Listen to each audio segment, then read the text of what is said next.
शांति। मैंने बताया है कि हमारे जो 3 शरीर है उसको साफ करने के लिए दुआ बहुत ज़रूरी है। और दुआ अनेक रीति से हम प्राप्त कर सकते हैं, लेकिन कई चीज़ें बहुत इजी है।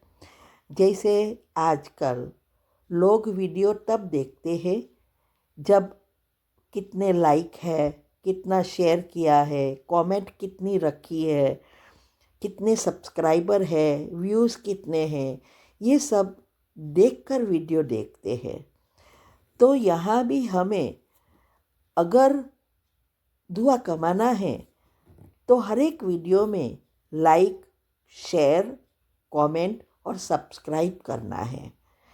इससे कई आत्माएं इसको देखेंगी तो उसमें भगवान की बातों को समझने के लिए मन होगा और फिर इसमें से कई आत्माएं बाबा के जो छुपे हुए रत्न हैं, माना भगवान के बच्चे जो है वो निकल आएंगे।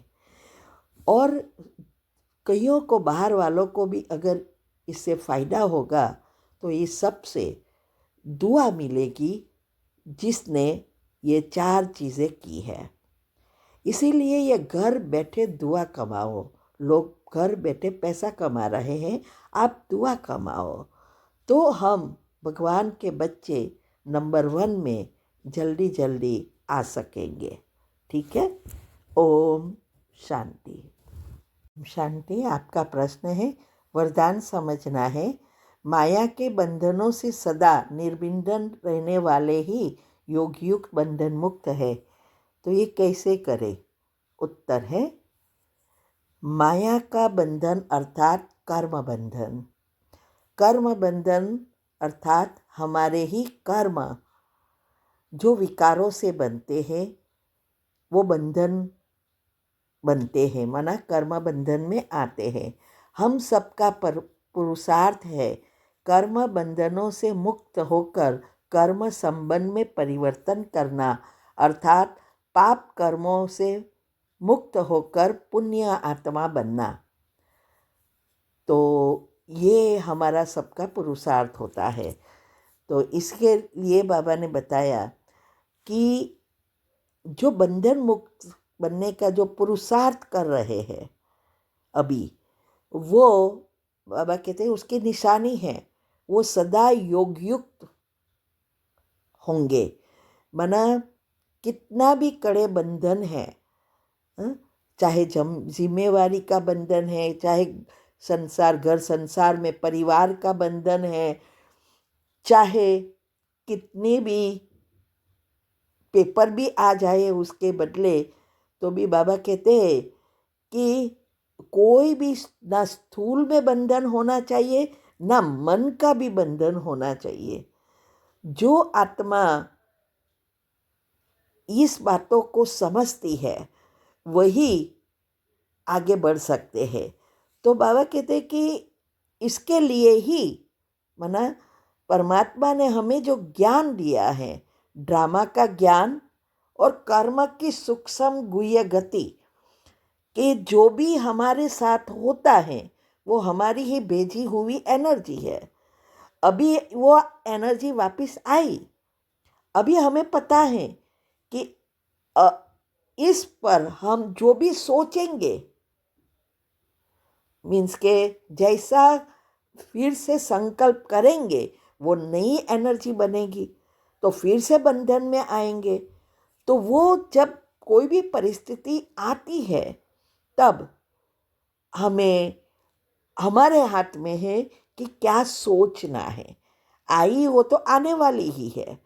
तो इसके लिए बाबा ने कहा कि ये ड्रामा का ज्ञान यूज़ करो और कर्म की गति, कि मुझे इस कर्म बंधन से मुक्त होकर अच्छा कर्म बनाना है तो अच्छे संकल्प चलाना होगा।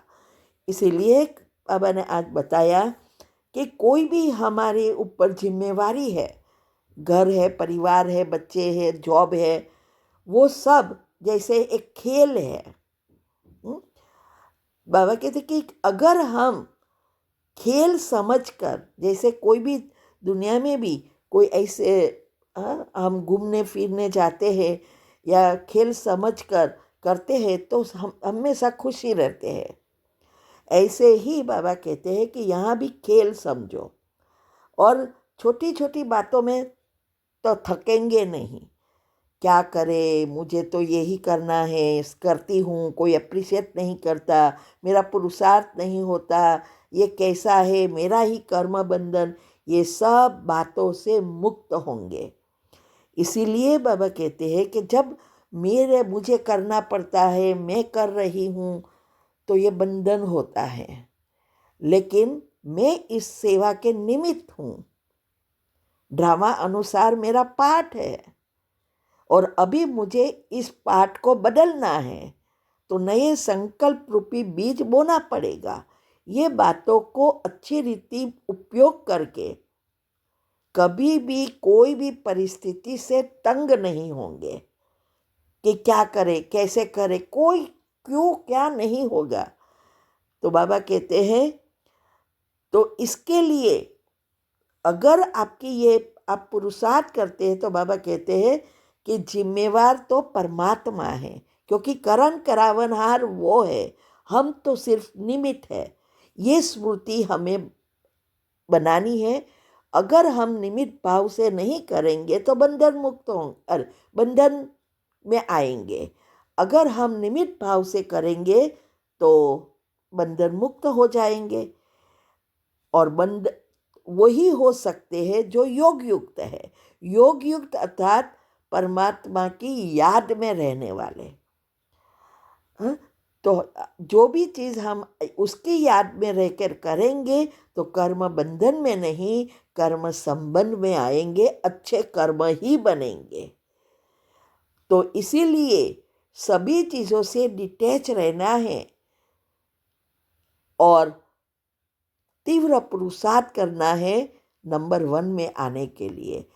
और शिव बाबा तो यही चाहते हैं कि हर कोई श्री कृष्ण के साथ उसके घराने में राजाई प्राप्त करे, और इसके लिए ये सब बताते हैं। इसीलिए बंधन मुक्त होने का ही हमारा पुरुषार्थ है। तो ये विधि अपनाएंगे, ड्रामा का ज्ञान और कर्म की गति, तो सभी चीज़ों से डिटैच होते जाएंगे। इसीलिए कई बार आता है ट्रस्टी बन जाओ, मेहमान बन जाओ। ये सब इसके लिए ही है, अवस्था बनाने के लिए, अंतमति सो गति करने के लिए। ठीक है। ओम शांति।